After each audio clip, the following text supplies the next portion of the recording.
What's going on, everybody? Welcome to another brand new installment of Renegades Reviews, exclusively here as always on the Casa D18 Studios channel. I, of course, am your host, the Renegade JJ Williams, and today we open a brand new book here on Renegades Reviews, a brand new month, a brand new theme. We're going to be talking Marvel movies this month, and we're going to start with 1998's Blade, starring Wesley Snipes and Boucher Wright, Stephen Dorff, Chris Christopherson, Donal Logue, Sanaa Lathan, and Tracy Lords. What's going on, everybody? Thank you for joining me here once again for another brand new installment of Renegades Reviews. And as I said during the introduction, today we begin a brand new month and a brand new theme here on Renegades Reviews. Today we're going to begin discussing Marvel movies.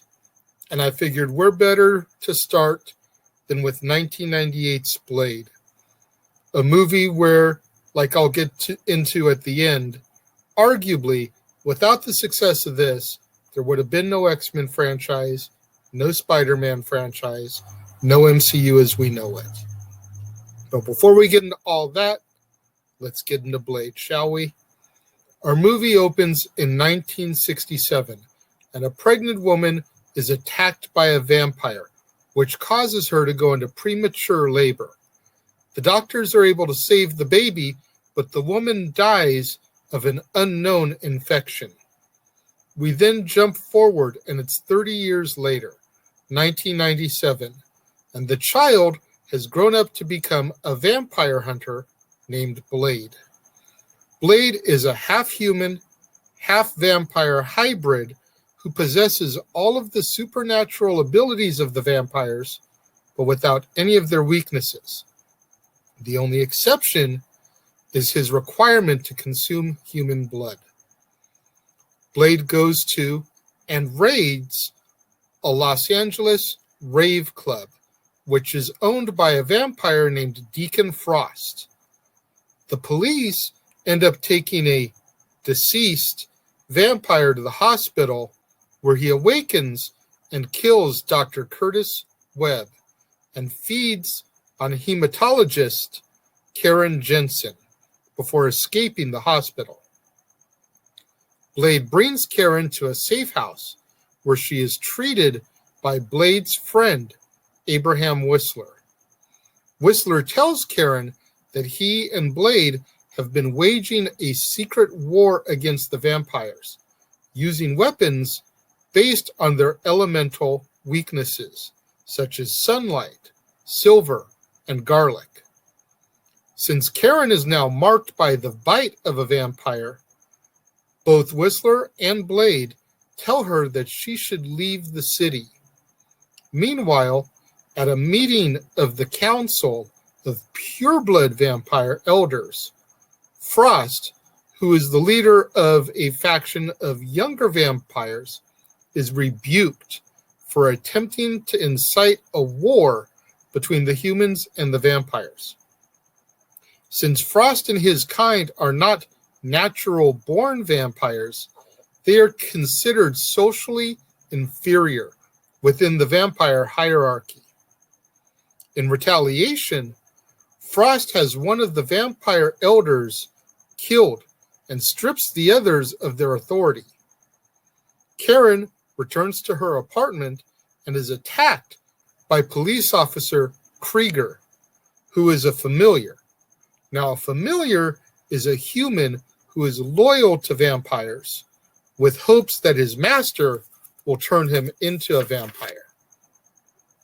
Blade is able to subdue Krieger and use information gathered from him in order to locate an archive which contains pages from Erebus, the Vampire Bible.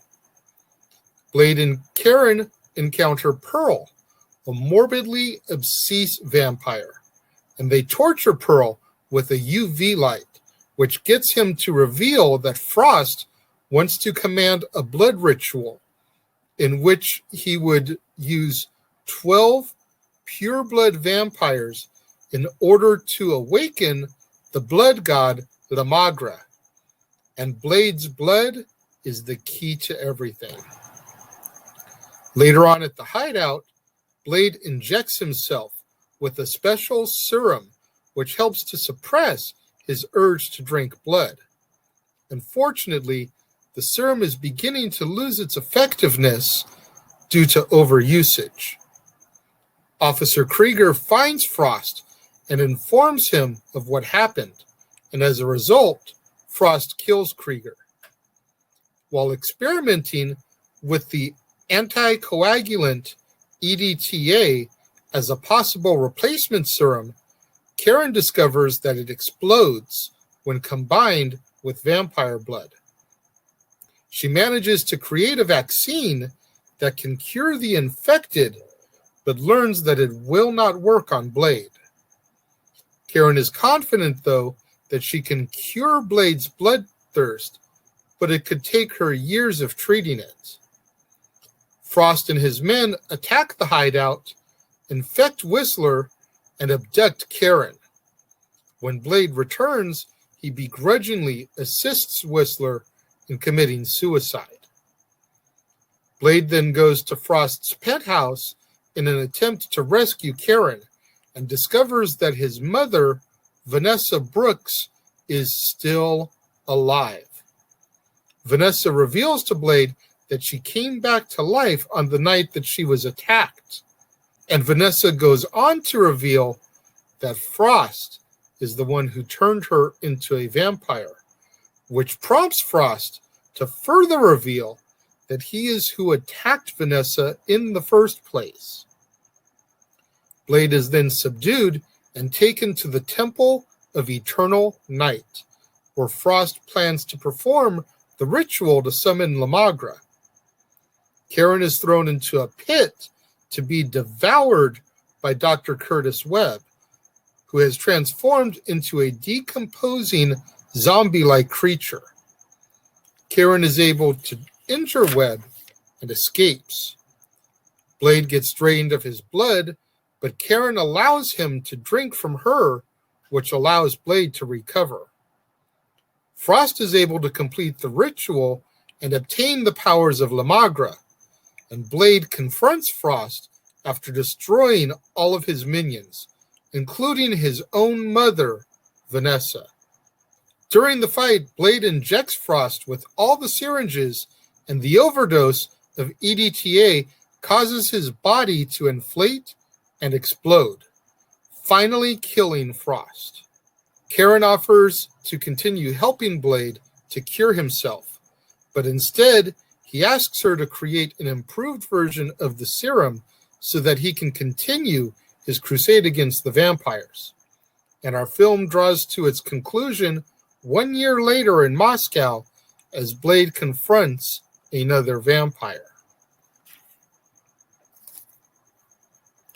As I said in the beginning, this was the very first theatrically released Marvel Comics film since 1986's Howard the Duck. Now, Howard the Duck, we're going to get into at the very end of the month. It's the last movie I'm going to do. Blade turned a $45 million budget into $131.2 million.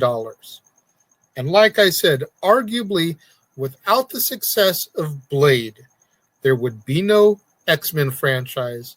There would have been no Spider-Man with Tobey Maguire and then Andrew Garfield.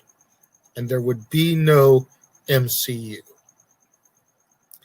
Blade took a character that to the masses was not very well known, threw him into the mainstream, and was a huge, resounding success.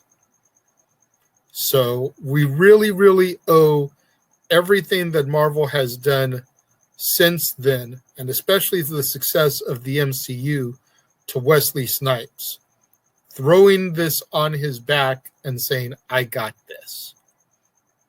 Blade is an amazing film, and I think part of why I like it is because I'm such a fan of horror movies anyway. So the whole vampire aesthetic, I think, really appealed to me when I first went to go see it back in 1998.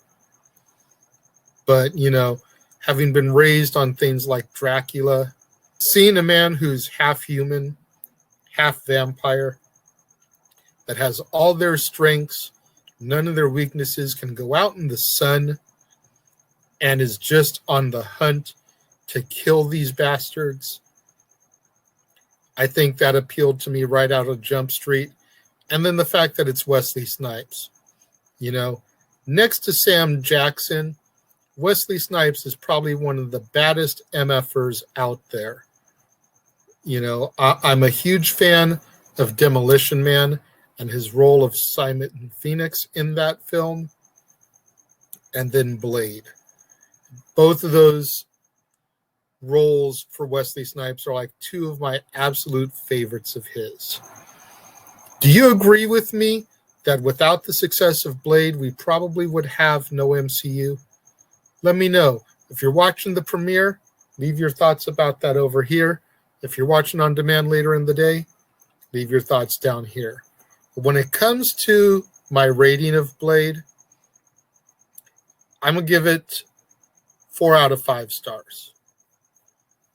There were a couple spots in the movie that I think the tempo of the film slowed down a little bit, too much for my liking. But overall, I really, really enjoyed the film. It's a great jump-off point for us as we begin the brand new month. We're going to do the whole Blade trilogy here these first 3 days, and then we're going to go straight into the MCU chronologically via timeline, not order of release. So 4th of July, Captain America, baby. I did this on purpose because I thought, what better way to celebrate the 4th of July than Captain America? But again, I'm getting ahead of myself. 4 out of 5 stars for Blade, though. I just absolutely adore this film, and I hope that you guys too. Make sure you guys get out there on social media. Try to get those hashtags trending for me.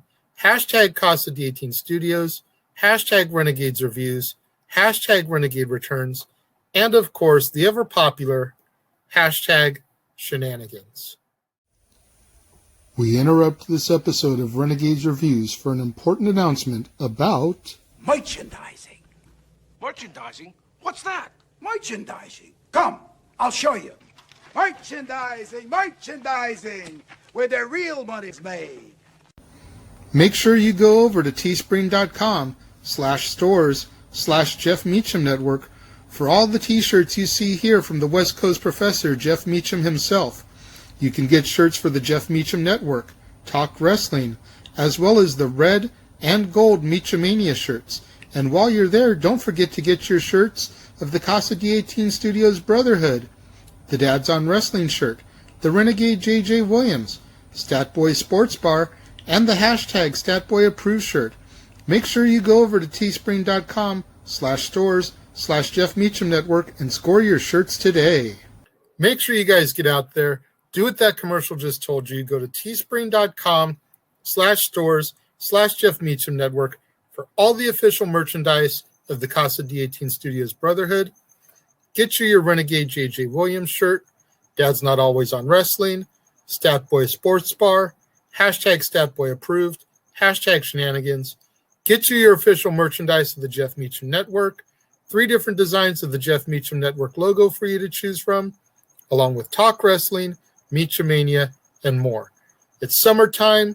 That means pool parties, barbecues, and beaches. Score yourself a tank top off the site.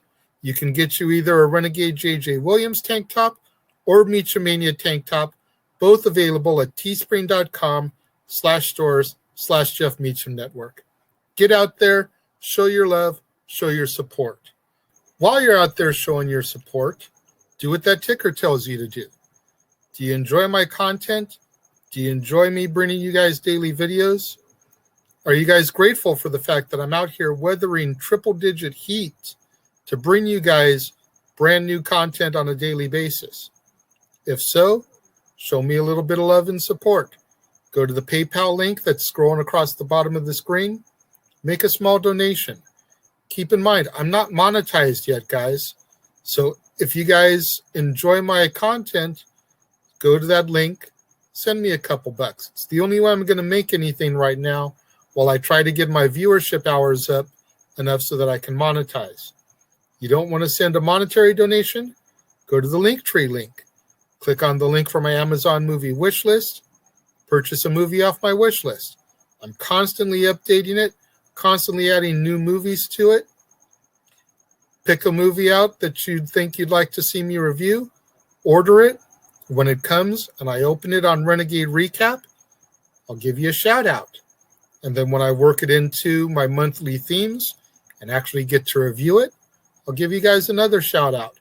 And I'll show you guys the same amount of love that you guys show me.